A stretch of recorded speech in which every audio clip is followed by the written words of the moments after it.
우리가 성령으로 믿음을 따라 의의 소망을 기다리노니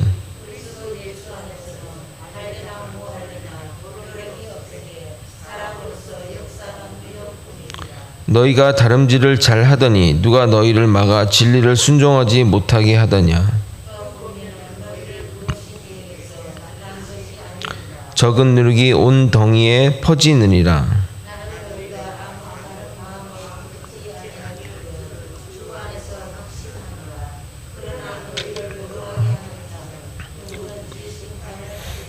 형제들아, 내가 지금까지 할례를 전한다면 어찌하여 지금까지 박해를 받으리요. 그리하였으면 십자가의 걸림돌이 제거되었으리니 너희를 어지럽게 하는 자들을 스스로 베어버리기를 원하노라. 아멘. 원래 오늘 본문은 4장 21절에서 31절인데 저희가 토요일날 새벽 예배가 없어서 둘 중에 어떤 것을 말씀을 전하는 것이 좋을까 고민하다 토요일 본문을 선택하게 되었습니다. 그러나 오늘 본문의 내용은 간략하게 좀 말씀드리고 또 내일 본문을 함께 하도록 하겠습니다. 사도 바울은 율법과 언약의 비교를 하갈과 또 하갈의 육체를 따라 난 하갈의 아들 이스마엘과 언약을 따라 난 사라의 아들 이삭으로 비교합니다. 하갈은 율법을 대표하고 자유자인 사라는 언약을 대표하는데 결국 이삭이 상속권을 이어가고 하갈과 이스마엘은 쫓겨나게 됩니다. 결국 이 하갈과 이스마엘이 아니라 우리는 언약의 자손인 사라와 이삭임을 말하고 있는 겁니다. 하갈과 이스마엘을 사라와 이삭이 대체하는 거죠. 오늘은 진정한 자유주의 삶을 사는 것이 무엇인지 살펴보고 할례의 문제점에 대해 다룬 다음 바울이 십자가를 전하기 위해 어떤 자세로 임하고 있고 또 그것들을 살펴봄으로써 우리가 복음 전파에 어떠한 삶의 자세를 가져야 하는지 알아보도록 하겠습니다. 우리가 미신과 우상을 섬기게 되면 그때부터 자유를 억압받게 됩니다. 여러분, 이사할 때 어떤 날에 이사해야 되죠? 세상 사람들은 손 없는 날에 이사를 합니다. 결혼 전에 뭘 합니까? 세상 사람들은 사주와 궁합을 보게 됩니다. 사주와 궁합이 최악이라고 해서 결혼이 파기된 커플을 보았습니다. 과거에 친구 엄마 장례식을 하고 나서 관을 들어달라고 해서 관을 들기 위해 서울에서 해남까지 내려간 적이 있었습니다. 새벽부터 출발해서 도착하니까 점심 전이었습니다. 간단하게 점심 먹고 관을 내리고 돌아오면 되겠다라고 생각했는데 관을 내릴 시간이 아니라고 무작정 4시간을 기다렸습니다. 한 오후 4시쯤에 내려야 이제 좋다고 해서 그때 또 그것도 그 관 위치도 뭐 이렇게 막 조정하더라고요. 제가 지금 무슨 얘기를 하려고 한 말이냐면 우리가 이 미신을 믿으면 이사도 맘대로 못해, 사랑해도 결혼을 할 수 없어, 죽어도 맘대로 묻히지 못하게 됩니다. 자유가 없게 됩니다. 제 친구 중에 친구 와이프가 굉장히 미신을 좋아해서 뭐 틈만 나면 이제 점 보러 다니고 또 부적을 사고 했습니다. 근데 임신을 했는데 점쟁이가 아들을 낳을 거라고 얘기를 했답니다. 그래서 제가 딸 놓으라고 기도할 테니 딸 낳으면 이제 와이프 보고 앞으로 점쟁이한테 가서 돈 바치지 말라고 했습니다. 결국 어떻게 된 줄 아십니까? 딸이 낳습니다. 물론 뭐 제가 기도했다고 해서 뭐 딸이 난 건 아니지만 그 이후로 점쟁이 집에 발을 끊었다고 합니다.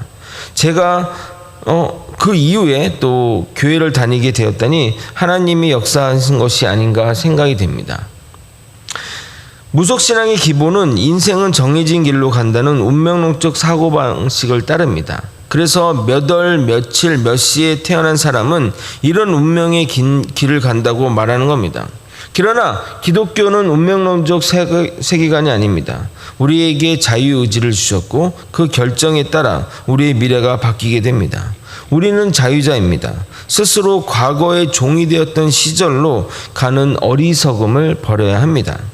그런데 갈라디아 교인들은 과거에 종되었던 시절로 돌아가려고 하니 바울의 입장에서는 황당하고 답답한 겁니다.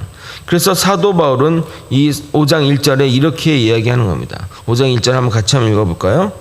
그리스도께서 우리를 자유롭게 하려고 자유를 주셨으니 그러므로 굳건하게 서서 다시는 종의 멍에를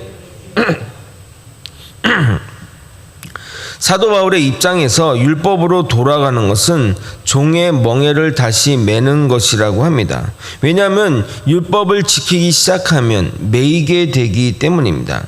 또한 율법을 지키려고 하면 한도 끝도 없습니다. 결국 옴짝달싹 못하는 지경에 이르게 됩니다. 그런데 여러분 잘 들으십시오.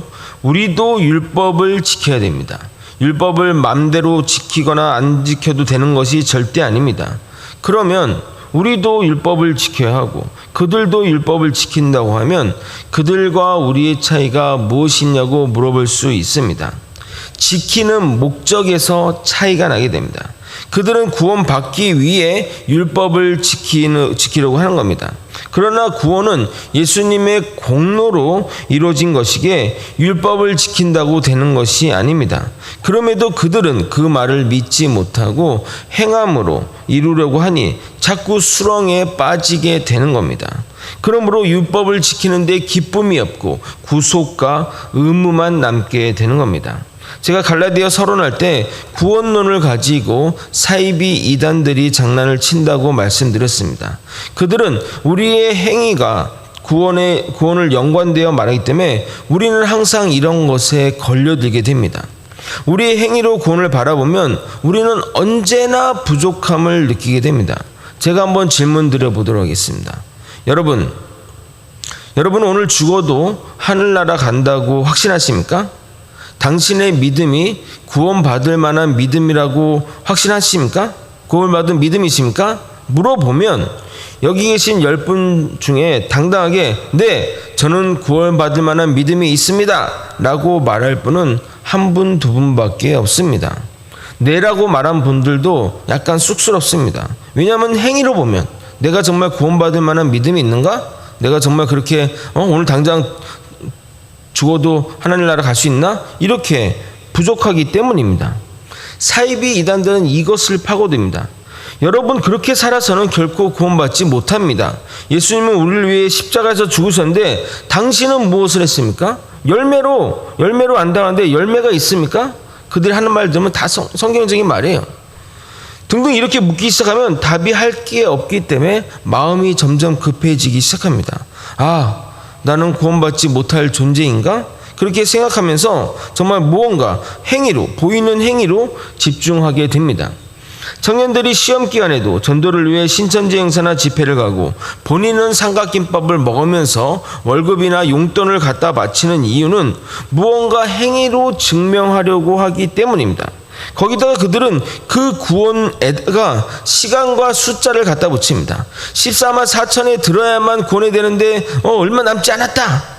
이제 곧 종말이 온다. 때가 찼다. 멸망이 닥친다. 종말의 징조를 봐라. 몇 월 며칠에 종말이 온다까지 이렇게 함으로써 정신을 못 차리게 합니다. 여러분 제대로 복음을 이해했다면 오늘 죽어도 구원 받았습니까? 라고 물어보면 네, 저는 부족하지만 예수 그리스도의 그 보혈의 공로로 구원 받았습니다. 그분이 다 하셨습니다. 그분을 의지하고 믿고 살겠습니다. 라고 고백해야 되는 겁니다.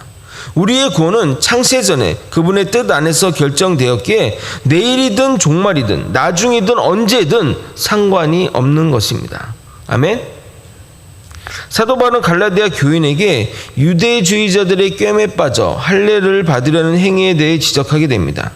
그러한 행위는 예수님이 우리를 위해 하신 공로를 저버리는 행위이며 믿음의 길을 벗어나 율법의 길로 되돌아가는 것이기에 결국 자유와 은혜에서 멀어진 자가 된다고 질책하고 있습니다. 2절과 4절을 우리 같이 한번 읽어보도록 하겠습니다. 함께 읽겠습니다. 시작. 보라, 나 바울은 너희에게 말하노니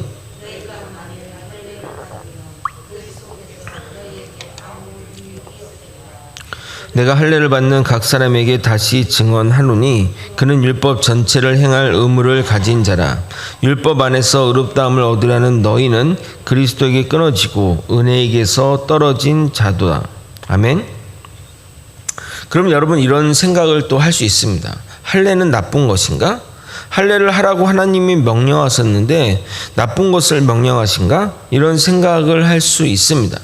여러분 할례가 좋고 나쁨의 그런 것들은 전혀 아닙니다. 할례는 이스라엘 백성들이 하나님이 하나님이 이스라엘 백성들에게 세상과 구별함을 몸으로 남긴 겁니다.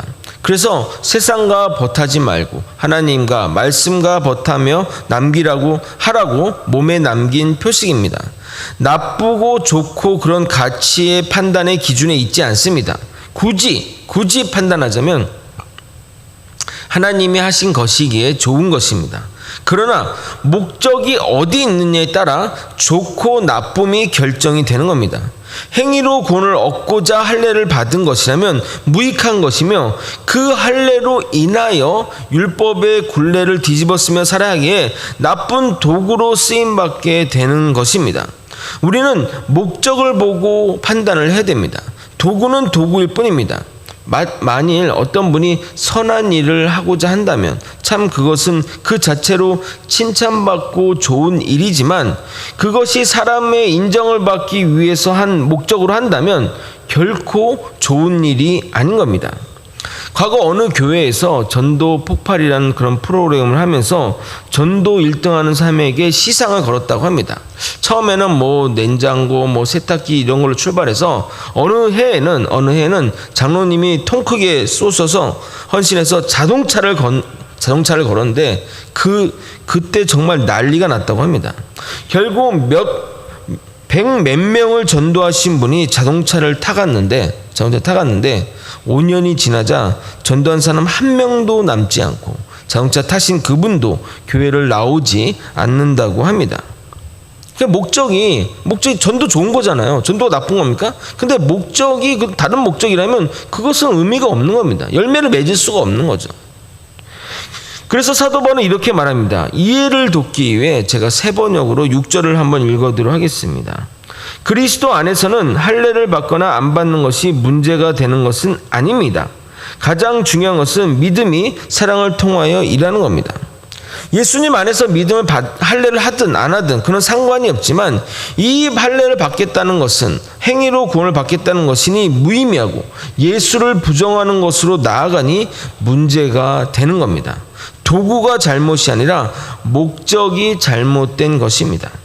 이어서 사도 바울은 7절에 10절에 걸쳐 너희를 유혹하고 잘못된 길로 가게 하는 자들에 대해 반드시 심판받을 것을 선포하게 됩니다.